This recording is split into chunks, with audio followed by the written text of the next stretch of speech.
നമുക്ക് നമുക്ക് നമ്മൾ മെയിൻ ഒരു കാര്യം എന്ന് പറഞ്ഞാൽ നമുക്ക് നമ്മൾ കുറേ പേരുടെ വായിൽ നിന്ന് ഇങ്ങനെ നമ്മൾ കേട്ടതെന്ന് മെയിനായിട്ടൊരു കാര്യം എന്ന് പറഞ്ഞാൽ നമ്മളുമായിട്ട് സിറ്റുവേഷൻ എടുക്കുമ്പം അവർക്ക് ഭയങ്കരമായിട്ട് ഹെയ്റ്റ് വരുന്നു, അല്ലെങ്കിൽ കുറേ പേരുടെ കരിയർ ഇല്ലാണ്ടായി പോയിട്ടുണ്ട്, അല്ലെങ്കിൽ കുറേ പേരുടെ ഇതൊക്കെ ഇതായി പോയിട്ടുണ്ട്. അങ്ങനെയാണെങ്കിൽ നമ്മൾ അതുകൊണ്ടാണ് ഇങ്ങനെ ഒരു തീരുമാനം മെയിനായിട്ട് എടുത്തത്.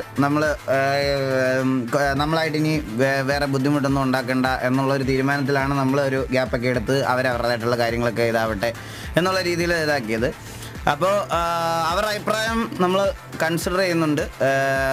അതുകൊണ്ട് ഇനിയിപ്പം നമ്മളടുത്ത് ഈ ഹെയ്റ്റ് സ്പ്രെഡ് ആവുന്ന അങ്ങനെ എന്തെങ്കിലും പേടി എന്തെങ്കിലും ഉണ്ടെങ്കിൽ ഗ്യാങ് വിട്ട് വേറെ ഏതെങ്കിലും മറ്റേ സിറ്റിസൺ ആർപ്പിയോ മീൻ പിടിക്കുന്ന ആർപ്പിയോ അങ്ങനെ എന്തെങ്കിലും ചെയ്തോ. ടി വിയൊക്കെ ഒരു മാറ്റം ഇനി വരാൻ പോകുന്നില്ല.